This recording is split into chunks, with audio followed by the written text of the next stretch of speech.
Wag na, laki na, ito na. Do not do it in my time. Nakukurnihan ako niyan. Ay mo ba na, ibigay mo.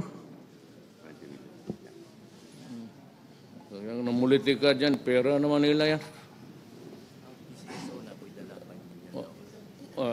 Where is it?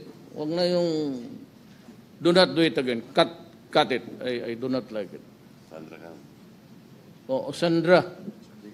Hinahanap ka ni ano? Ni Balutan.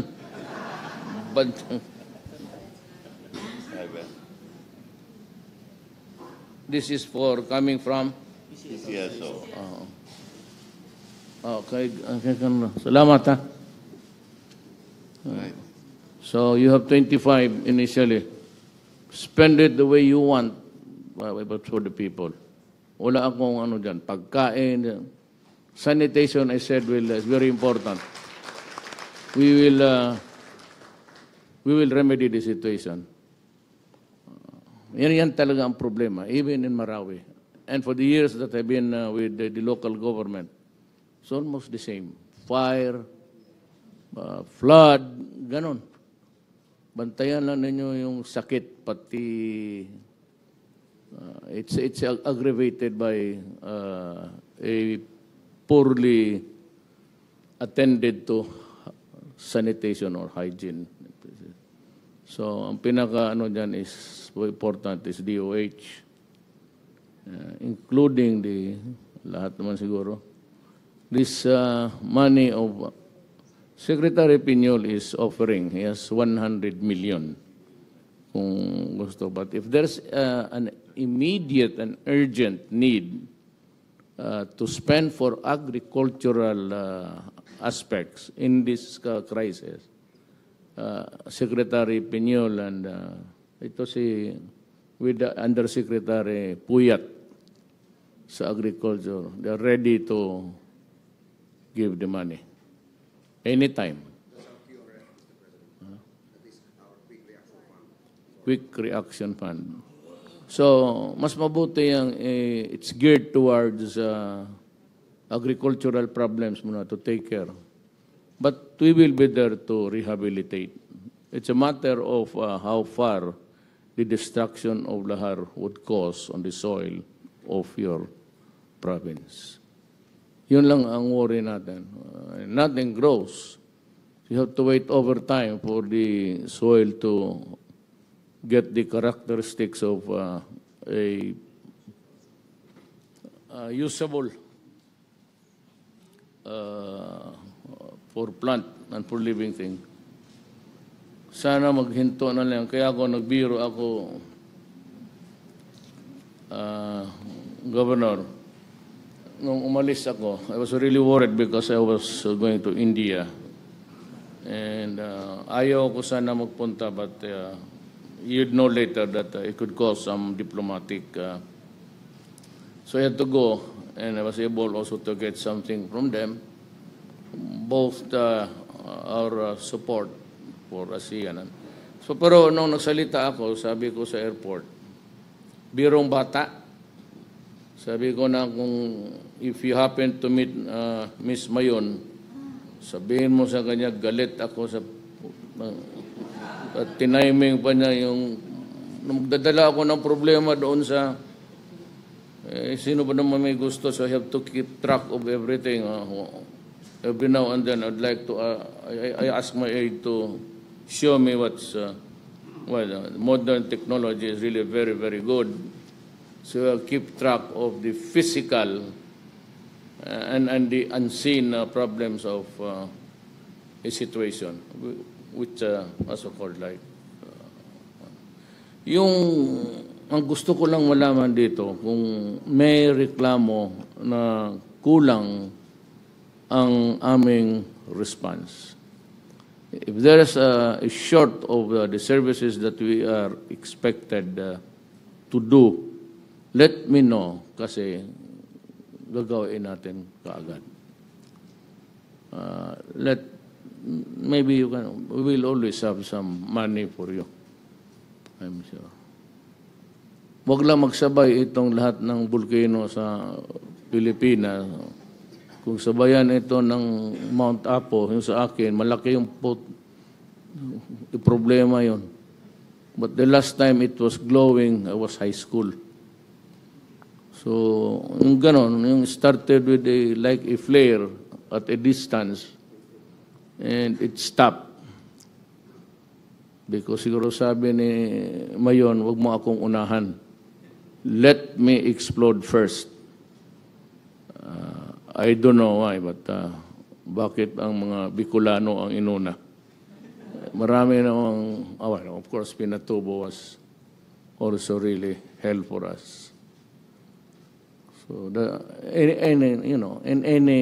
in any situation, in any country, at any time or event, always remember that if a thing can go wrong, it will go wrong. Just like ngayon. So sabihin ninyo ngayon kung anong sorry, may Tagalog. Ano yung pagkukulang namin. You stick with your Bicolano, ito mga Tagalog, mahirap. Pagkukulang, we will try to answer, mitigate or remedy the situation. This Yes, morning, sir, before you arrived, we held a farmers consultation in Ginubatan, Albay. And we already addressed all of the concerns of agriculture. Okay. We already have a program. In fact, we're ready with the seeds. 6,000 lang po yung tinamaan, pero ready po yung 10,000 natin. And we are ready with our loaning program. And then yung mga vegetable farmers na tinamaan, next week po bibigyan ng tolda para yung gulay nila hindi naman ng assets. Yes. Apo. Alam mo, let me just introduce my cabinet members to you. Yung, hindi naman resume, but the track record. Secretary Pinoli, comes from the North Cotabato. Mga Ilonggo pati Ilocano ang marami dyan. Was once the mayor, then he became governor. And alam niya ang problema sa itong agriculture with the tips of his hands. So wala tayong problema. Tingin lang sila, meron na yung mahawak ng pera. So sabi nila, okay, 100 million. So sabihin ko kagad sa inyo 100 million. Kung meron pang iba, maybe I can send somebody here as a personal, hindi naman ako makabalik. Marami akong trabaho. My special emissary, assistant si Attorney Tolentino, si Francis, he used to be the mayor of Tagaytay City. Siya na lang ang pabalik-balikin ko. Others, if you have something about energy, secretary ko is here. DILG, General Anyo, used to be the chief of staff. Ang chief of staff ngayon si Jagger Guerrero, but is also slated to retire. He's the next Marina chief because the other one is always traveling. If you want to travel, mag-ambassador at large ka, huwag mong susayangan yung pera ng gobyerno. For those who have traveled more than 20 in a year, you have a problem with me. Kurado yan, including local governments. So, there's an order that nobody goes out without my permission. It doesn't mean to say that I want to curtail. Ayaw ko namang papa-importante sa buhay ninyo, but even dito sa akin, started with mine. There was a lot of travels na presidente na ako. And I didn't know about it because I do not approve it personally. It goes to Medial Dia, the executive secretary. But now, I will go over it. Walang ano yan. Alam ko yan kasi pati kami noong fiscal pa kami, patawag kami dyan sa seminar. Hindi ako nag-attend. Sasawa ako dyan sa yung iba, that's different because you go out junket. pinatignan ko doon sa record, yung perma mo pag, tali lang naman, papicturan mo lang doon yun, nagperma, nag-attend ng meeting, tapos yung certificate mo ba? And no, when you use government money, when you go back, you have to make a report. If you're a local official, then make a report to the DILG. And this is what happened there, what we talk about, and these are the pure gems that I collected and how I spent the money. Ang problema, nagwawala lahat eh. So, I am ready to answer your question, sir. Yes, ma'am. This is the daughter of Selagman, Mayor Selagman. Yes. Oh, no. Hello. Good afternoon, Mr. President. Well, Thank you so much for visiting us here in Yes, Albay. I am Mayor Crisela Lagman Luistro from Tabaco City. Nagsama ba tayo sa Yes, 11th sir. Congress, ha? Yes, sir. Nice to meet you, ma'am. Again, sir. Yes. Among the food, the immediate needs, like food, health and sanitation, one of the immediate needs would be for the displaced learners. And DepEd has allocated temporary learning spaces. Pero ang nasubmit pa lang po namin at na-download sa mga regional offices and division, yung initial reports namin po, Mr. President, na hindi pa na-raise sa alert level 4. Ngayon po, Tabaco, naka-receive na po ng allocation na 28, pero ang 28 pong yun, base lang sa 500 families na nag-evacuate. Ngayon po, may additional 1,300 families na. So, ang dagdag po ng temporary learning space sa Tabaco lang po is approximately 48. So, palagay ko po dapat ma-address to, Mr. President, lalong-lalo na marami pang mga schools ang hindi pa po patuloy ang kanilang pagklase. May suspended pa pong mga klase. Tabaco lang po ito. Palagay ko ganun din po na experience ng mga kasama ko. It's almost universal. Yes, universal po yan. places We need hit more by the- TLS, temporary learning spaces. Another po, Mr. President, pagkain lang po ang binibigay natin through the DSWD at wala akong masabi, talagang napakaganda rin po na suporta nila.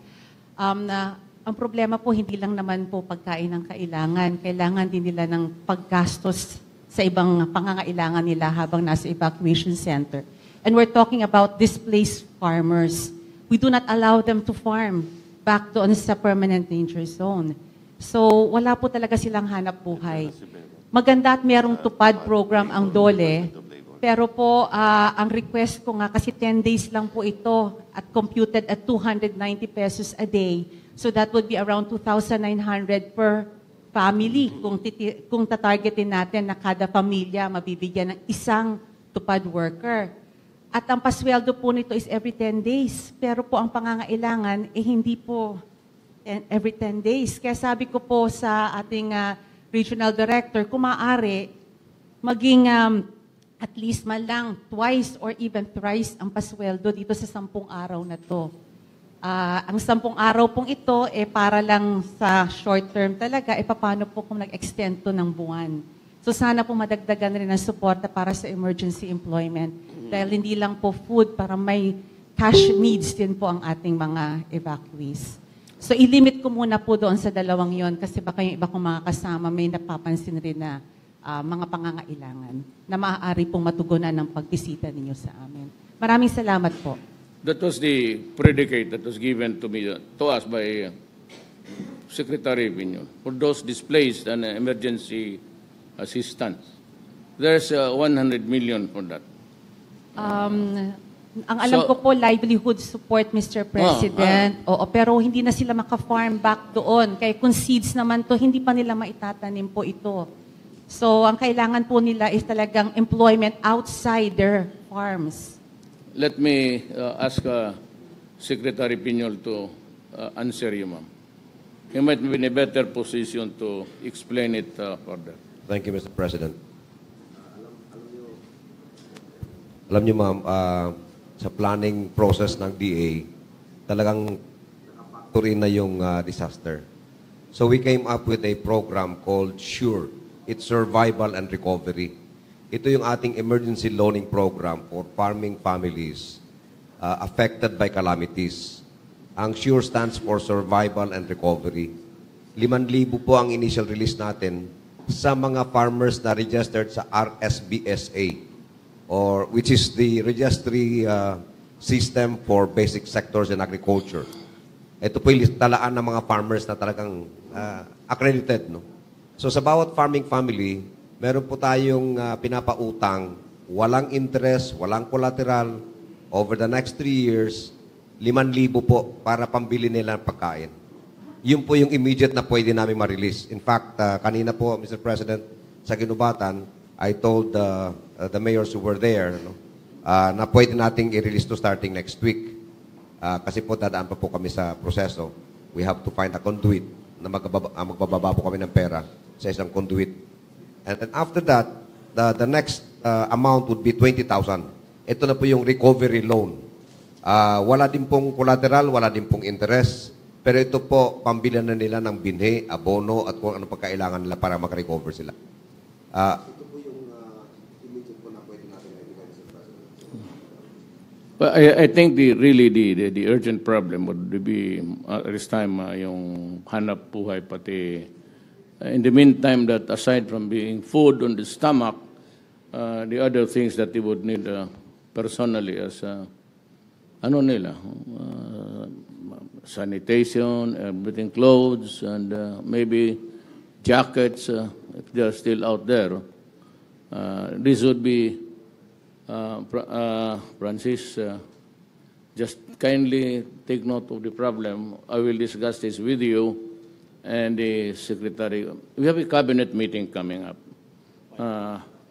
As good as any other time to really bring it up. Mayroon kaming cabinet meeting. In the meantime, mag-hold muna tayo, lalo na pagkain.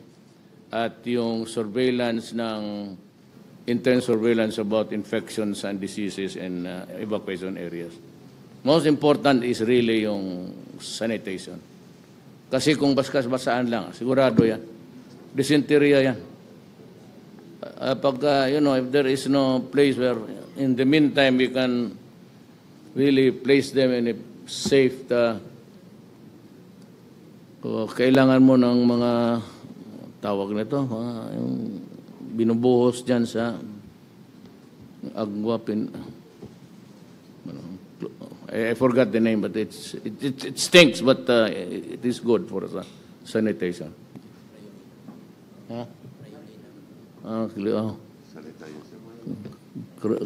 Cryolina.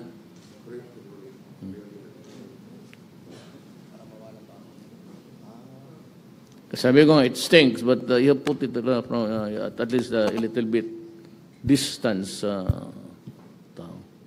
Mr. President, Yes. I'd like to share with the mayors DSWD's program we call the Sustainable Livelihood Program. We are able to provide capital or employment facilitation to the beneficiaries. And in this case, we should be able to provide capital we should be able to provide small amounts to the beneficiaries in the affected areas. We also have, I understand, we also check how many SLP beneficiaries we currently have in the area, and we will continue to provide that support. We also have cash forward, and in relation to the problem being experienced by DA or other agencies, we'd like to make the cash forward payouts more frequently so that they will be able to receive the cash as they need them.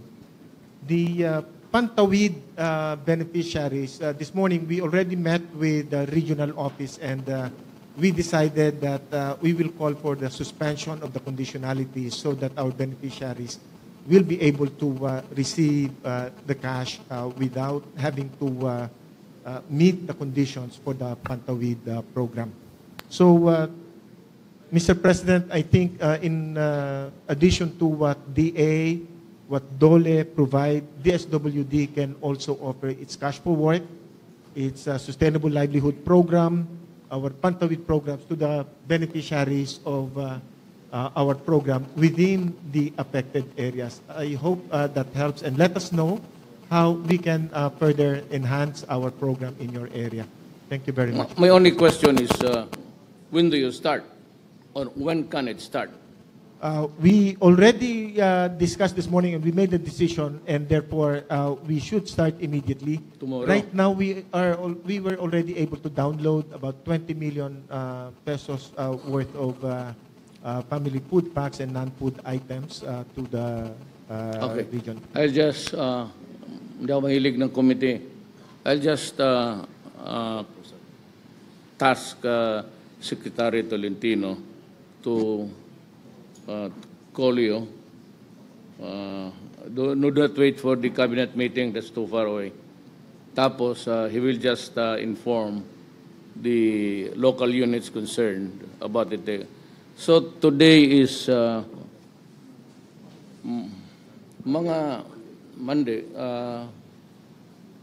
Siguro naman mga Wednesday nandito na yun. They can start just giving the assistance, whatever. Particularly yung sa cash for work, I think. Yeah, you should have the express lane there in your office for that. It's a crisis. The paperwork can, basta ibigay mo lang sa tao, walang problema.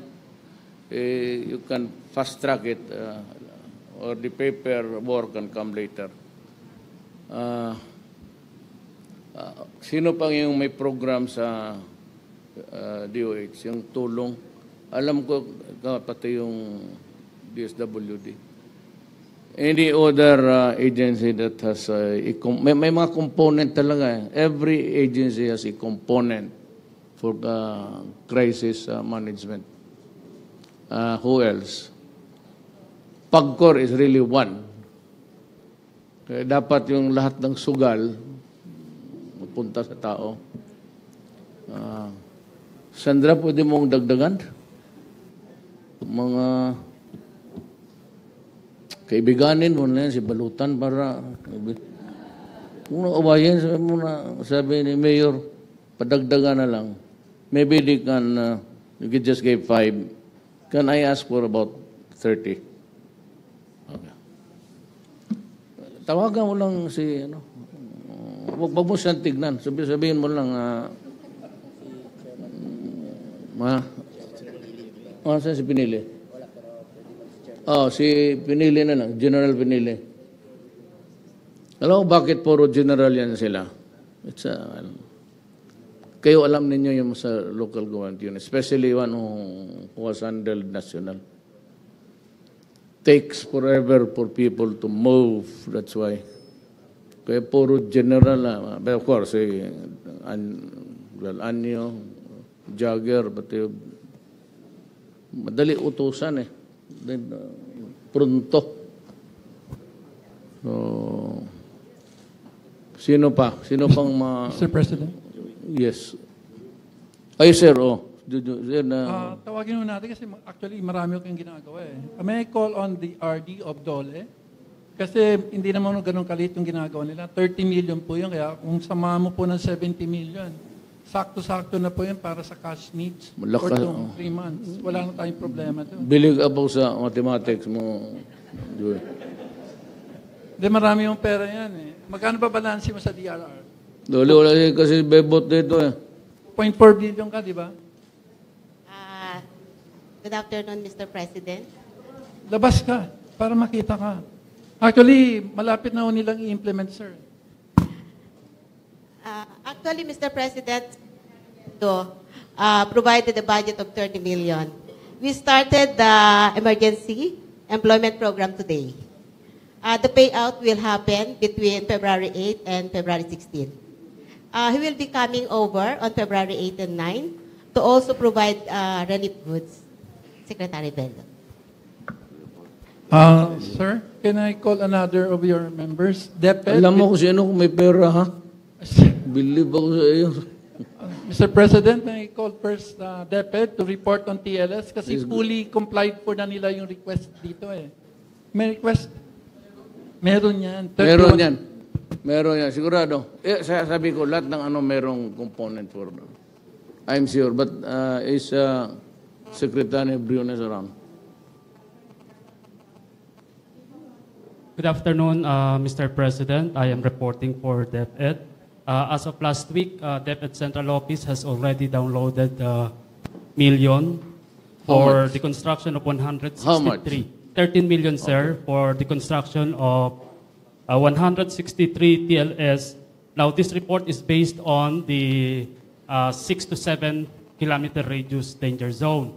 So after this, we requested for additional funding for 253 more TLS units.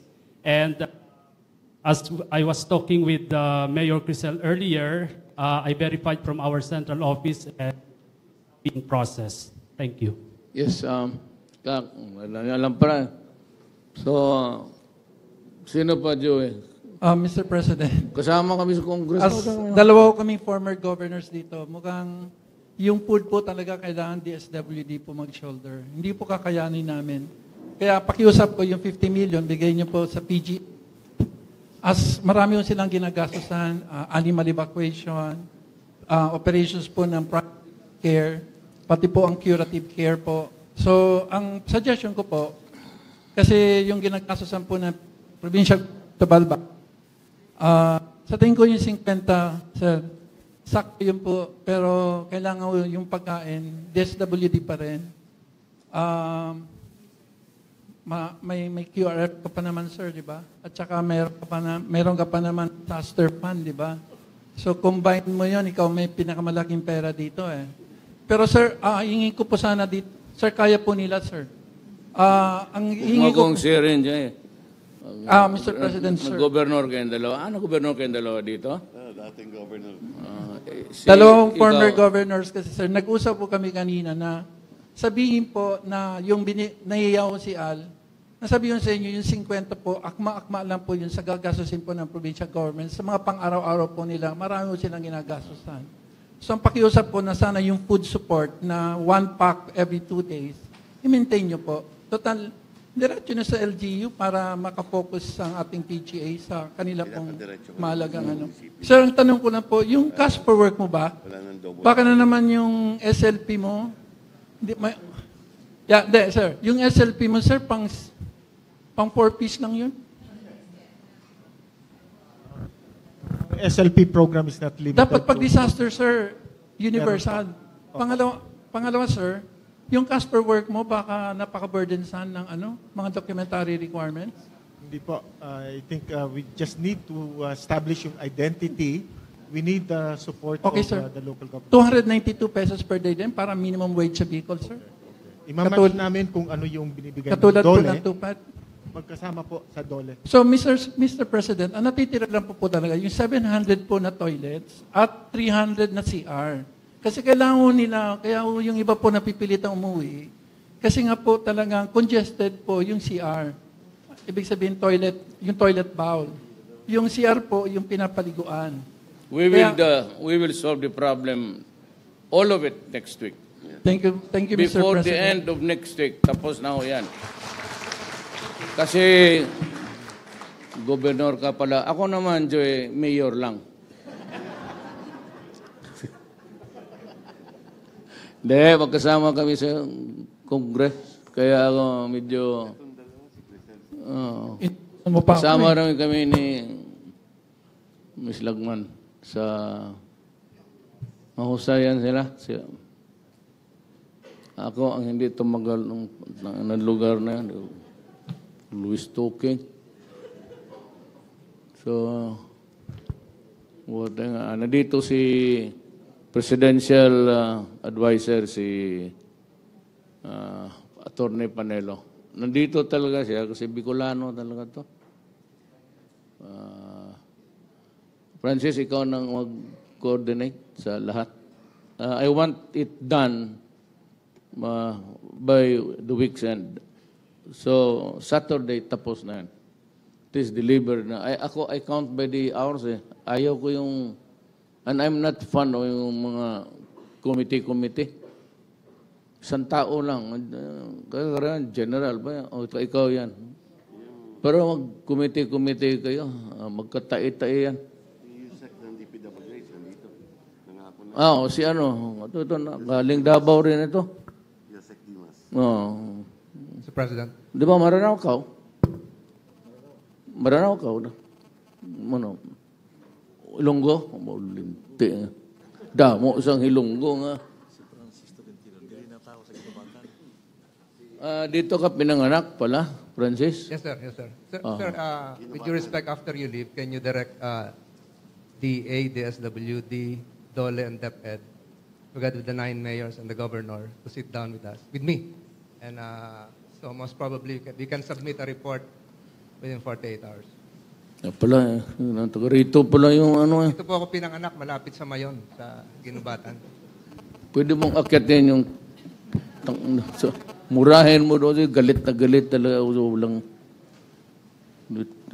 bibigay ng problema. But anyway, I said, almost every department has a component, money, to deal with crisis.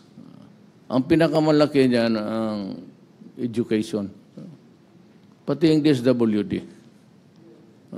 Agriculture, konti lang, pero, well, we can always look for the money. It's not, government is working. So, basta, wag lang mawala yung pera dyan. Meron talaga. We can always do it. But, ang, ano ko is, I said, wala akong, ayaw ko yung committee. Isang tao lang. Usually niyan, it's a problem, DILG, isa lang ang, hilig niyang committee.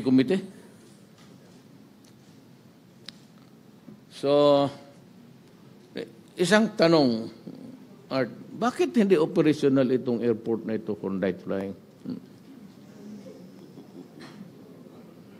Itong airport ho na ito, Legazpi, is night rated. Oo. Ibig kong sabihin yan, it can operate even after sunset. Sunset. Nung pumutok yung Bulkang Mayon, nag-cancel ho tayo ng operations from January 22 to 26, as earlier reported. But it reopened on January 27. Dahil ho sa epekto ng ashes, yung operation ho naging from 6 a.m. to 5 p.m. Pero ang operation talaga ng Legazpi ho is from 6 a.m. to 9 p.m. A discretion ho ng airport na magpalipad sila from 6 to 9. Yung schedule na from 6 o'clock in the morning to 5 p.m. was dictated by the ashes of the volcano, yung ihip ng hangin. I am told earlier today that the operations will commence again from 6 a.m. to 9 a.m. in 2 days. in 2 days, sir. In 2 days. That's right, sir. Hindi ngayon? Mag-ooperate na ho yan from 6 a.m. to 9 Yeah, a.m. but I would like to know if the ashes still pose a problem to... Inopen ho effective today from 6 a.m. to 9 a.m. Ibig sabihin, yung effect ng ashes is not as aggravating as in the earlier days. So it's safe to fly now? It is safe to fly now. Kasi gusto kong makita yung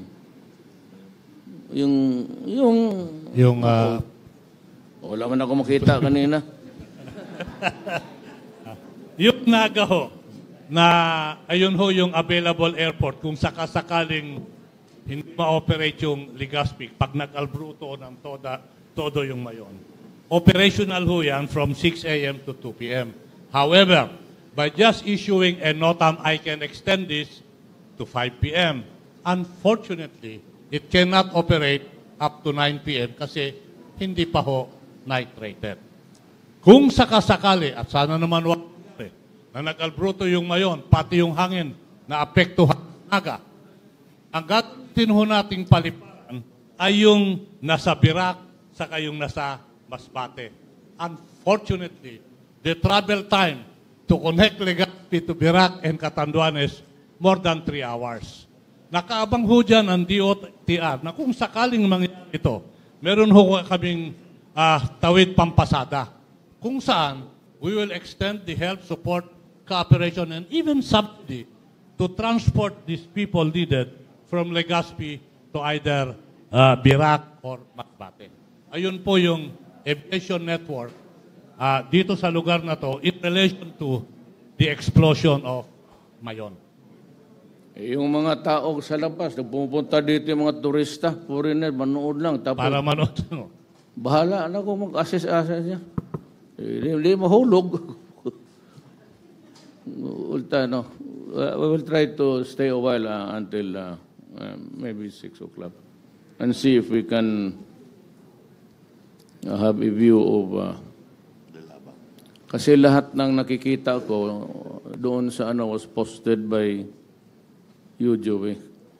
Ikaw yung prolific na from the Facebook. Totoo. Kaya mo. So, lahat nakikita namin doon galing sa iyo. So, is still a fire? Meron, may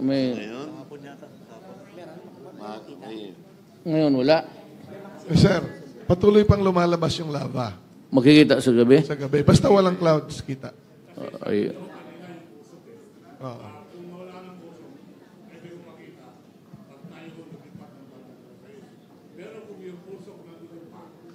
Hindi naman explosion eh. Walang ash. Usok lang ang nakikita. Steam lang po yun. Walang clouds, di ba? Basta walang clouds, kita yung lava. And then, manood na lang ako. Ngayon, wala na ba kayong, Joey? Mag-chopper ako, gusto kong pumunta doon. Sinong gustong mapirito? Mahulog tayo doon. At least may representative na Bicolano. Magdala ko ng Ilonggo.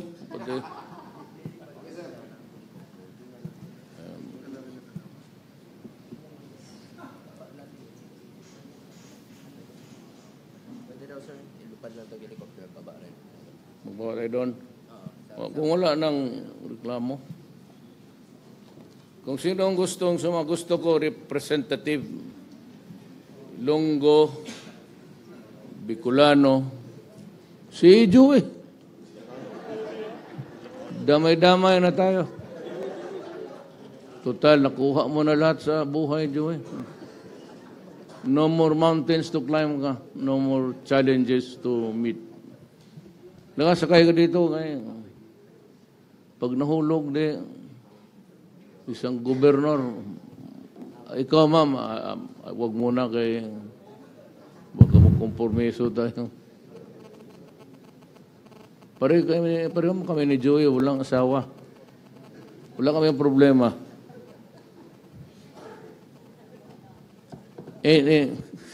Anything else? Pwedeng sip-sip pa, sir. Thank you very much po on behalf of the Albayan. Meron pa ba? Meron Thank you na ako.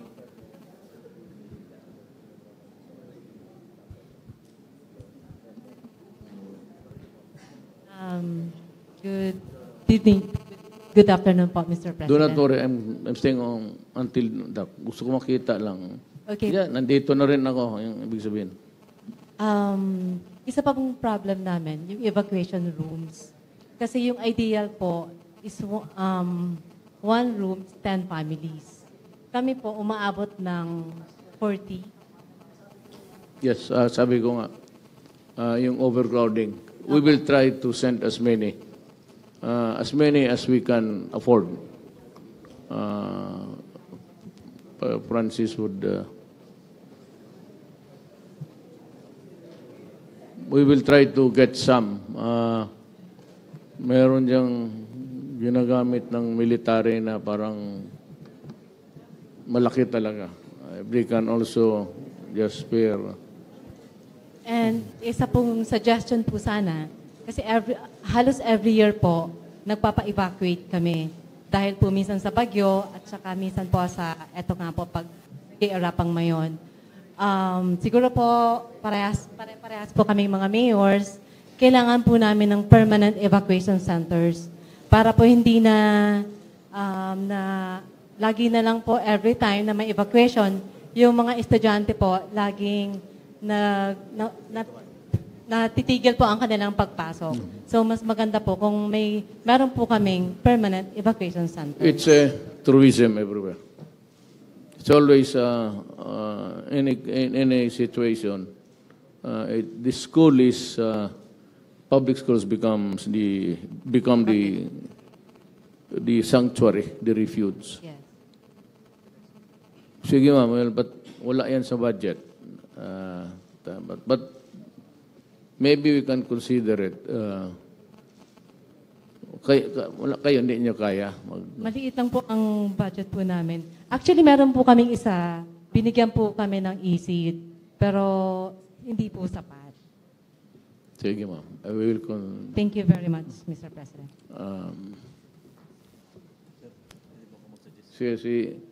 si Defense. Mr. President, if I may suggest something to avoid this medyo long-term ito na solution. Now, the Mayon volcano will not stop spewing this lava and acids for the longest time. For the longest time. And there is actually a permanent danger zone. Why don't we declare that as a no man's land so that no people will go there anymore? Kasi every time na matapos yung Mayon, babalik sila doon. Until the next explosion comes, babalik. We will have always this problem of evacuation. So kung ma-declare natin yung no man's land, then it will also, maybe we can declare it as part of the Mayon Park, National Park. We can let the trees grow. It can also be a buffer zone for future cascading of the lahars or any flooding that will come from the volcano. Thank you, sir. Yeah, but the first question there is, are there properties privately owned and titled to individuals? Because then you will have to expropriate. Yan ang first consideration dyan. Mayroon, there will be a lot of persuasion to be used, which is a question of money, expropriation na lang. Alam mo naman kung ang gobyerno mag-expropriate, barat man talaga. So, you'd have created a social problem again. So, we can be sure na lahat are all in accord with what is good for public interest. We would be happy to do that. But the first thing that you have to find out is what would be the solution of people who are there tilling the land which they own, untitled in their name. Yan yung isa. Pero boto ako dyan. Kasi itong, lalo na yung may mga active, I don't know if there are dead volcanoes around, but itong Mayon ninyo is very active. And yearly, it threatens to pausok-usok muna. But it would be a good idea, as good as any other's idea to i-maximize mo lang talaga the farthest that they can cause damage.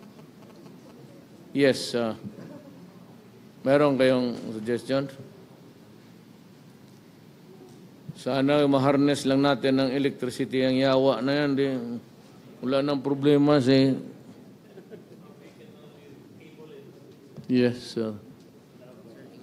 No.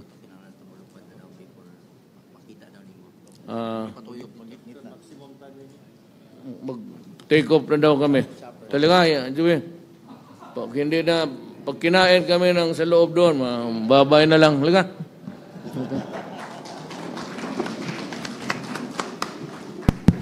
Thank you, Mr. President.